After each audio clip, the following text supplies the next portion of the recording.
अध्यक्ष महोदय, जब सरकार झूठी और कायर हो तो वे बहादुर से बहादुर सेना के साहस और पराक्रम को भी कमजोर कर देती है। देश को प्रतिशोध के साथ साथ सबके प्राणों की रक्षा का प्रण चाहिए।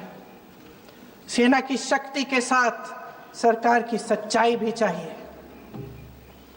महान देशभक्त शहीद इंदिरा गांधी जी, जिन्होंने सफल कूटनीति के बल पर अमेरिका के राष्ट्रपति निक्सन का मुकाबला करके पाकिस्तान का विभाजन करवाया, बांग्लादेश बनाया, 1 लाख पाकिस्तानी सैनिकों को आत्मसमर्पण करने पर मजबूर किया, उन्होंने कभी इसका श्रेय लेने की कोशिश नहीं की।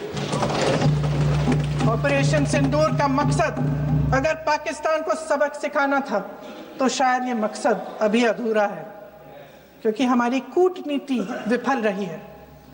इसका प्रमाण यही है कि ऑपरेशन सिंदूर के बाद एक पाकिस्तानी जनरल, जिसके हाथ खून से रंगे थे, अमेरिका के राष्ट्रपति के साथ बैठकर लंच खा रहे थे। अगर ऑपरेशन सिंदूर का मकसद आतंकवाद को खत्म करने का था तो पाकिस्तान को संयुक्त राष्ट्र के आतंकवाद विरोधी समिति का अध्यक्ष चुने जाने से इस मकसद को धक्का लगा है। इसकी जिम्मेदारी कौन लेगा? क्या हमारे प्रधानमंत्री लेंगे? क्या उनमें ये हिम्मत है?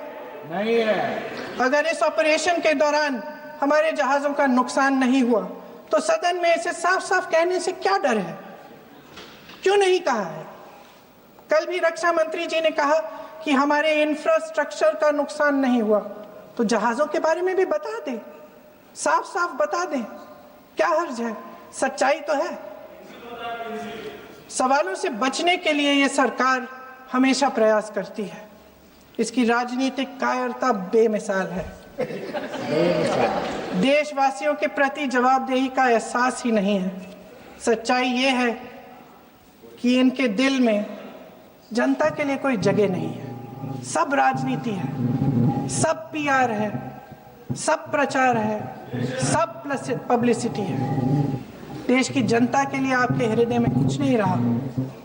बहुत समय हो गया है आप इस प्रचार में ही लिप्त हैं, जनता को देख नहीं पा रहे हैं। जी मानिए। जो पहलगाम में हुआ, खत्म करती हूँ, जो पहलगाम में हुआ उससे हर एक देशवासी के दिल पे चोट पहुंची है। हिमांशी नारवाल की गुहार ने हम सबको शर्मिंदा किया है। इसीलिए मैं आज यहाँ खड़े हुए एक आखिरी बात करना चाहती हूँ।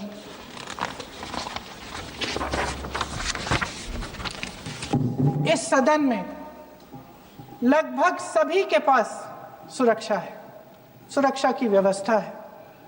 हम जहां भी जाते हैं हमारे साथ सुरक्षा कर्मी आते हैं। आपको भी मिल जाएगी, आप मंत्री बन जाएंगे, आपको भी मिल जाएगी। मैं मजाक की बात नहीं कर रही हूँ, थोड़ा सा धैर्य रखिए।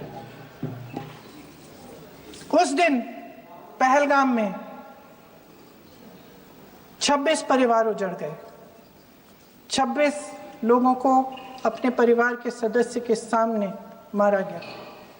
26 बेटे, पति, पिता गुजर गए। उनमें से 25 भारतीय थे।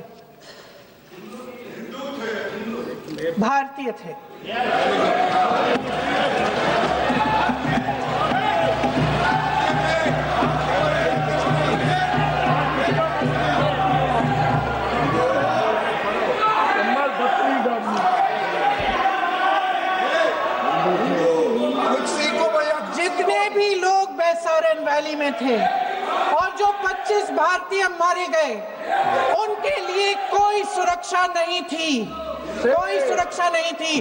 आप कितनी भी ऑपरेशन कर डालें, आप इस सच्चाई के पीछे छुप नहीं सकते, इसे नकार नहीं सकते। आपने उनको सुरक्षित नहीं किया।